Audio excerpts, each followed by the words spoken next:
उसने परमेश्वर की व्यवस्था को पूरा करने के लिए उसने क्रूस के ऊपर बलिदान होते हुए कहा, हे प्रभु, हे पिता, इनके पापों का भार इनके ऊपर मत लाद, परंतु इन्हें माफ कर, इन्हें क्षमा कर। Hallelujah, hallelujah.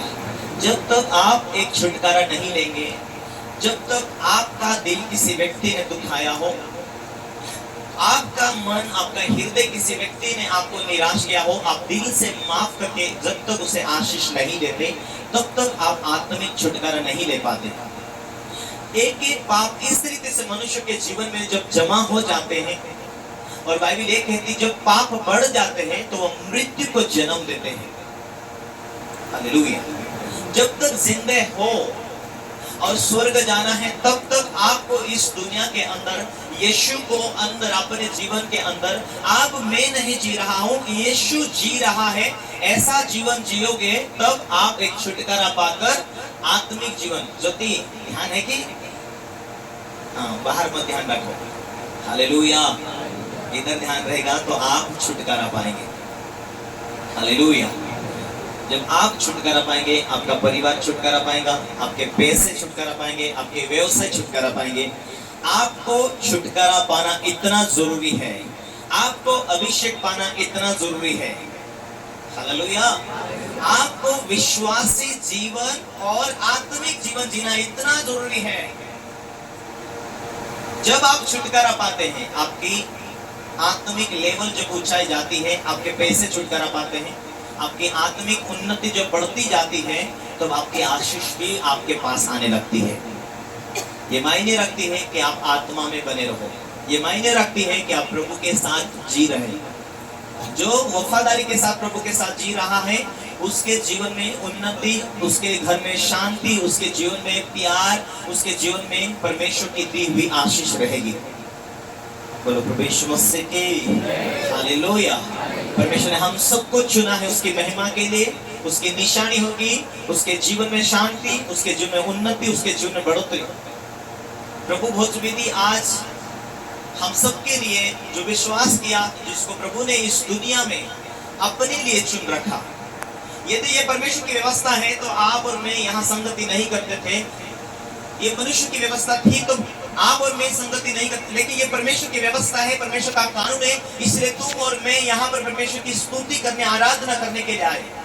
बाइबल ये कहती है कि अपने पड़ोसी से अपने समान प्रेम रखो, अपने सताने वालों के लिए आशीष दो, उन्हें श्राप ना दो। अपने जीवन के समान, अपने खुद व्यक्तिगत के समान हम परमेश्वर के कानून को पालन करते हुए, हम वचनों को पालन करते हुए, हम एक दूसरे को छोटे बड़े नहीं, लेकिन हम समान मानते जाएंगे प्रभु में, क्योंकि हम मसीह में नई सृष्टि है। हालेलुया। आइए हम 28 की ओर ध्यान दें।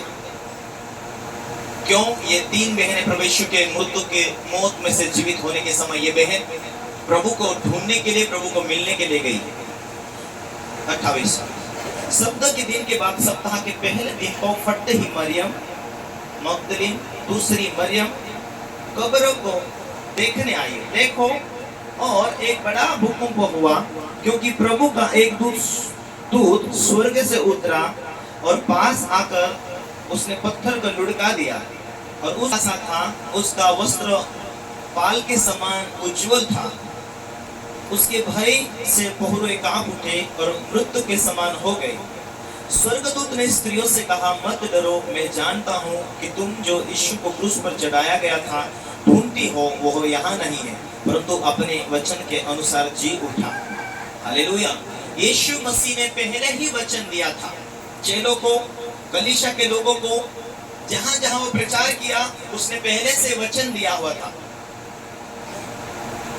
हालेलुया। लेकिन कौन लोग, कहां है कलीसिया, कहां है प्रभु के चेले? ये कौन लोग दौड़ के गए थे जो सबसे ज्यादा यीशु से प्यार करते थी? मरियम मगदलीन और एक और दूसरी मरियम, जो जिसमें 7 दुष्ट आत्माएं थी, निकाले हुए यीशु ने उसे चंगा किया था, वो एक मरियम थी। ये तीनों जन इतनी प्रभु से प्रेम करती थी, इतनी आज्ञाकारी थी, इतना प्रभु के धूम में रहती थी, सेवा में सदा रहा करती थी।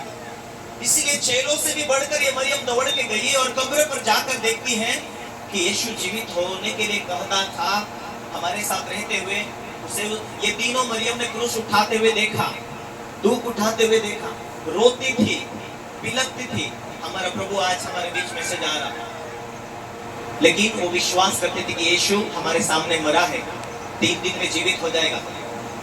बहुत से चेले विश्वास करते थे, लेकिन जो भारत के अंदर सुसमाचार सुनाने के लिए आया था वो थोमा, वो विश्वास नहीं करता था, क्योंकि यीशु उनके सामने शहीद हुआ था। हालेलुया। क्रूस के ऊपर बलिदान हुआ, सब इलाकों के सामने, राजाओं के सामने, पूरा देश के सामने यीशु उनके सामने शहीद हुआ था। बहुत सारे लोगों ने विश्वास किया, जो विश्वासी थे, चेलों ने कुछ विश्वास किया और कुछ तो नहीं। लेकिन ये 3 जनी, जो 3 लेडीज थी, इनका विश्वास बड़ा था। यीशु मुर्दों में से जीवित होने के लिए हमको कहा था, तो ये तीनों जनी क्या दौड़ कर जाकर, कब्र पर दौड़ कर जाती हैं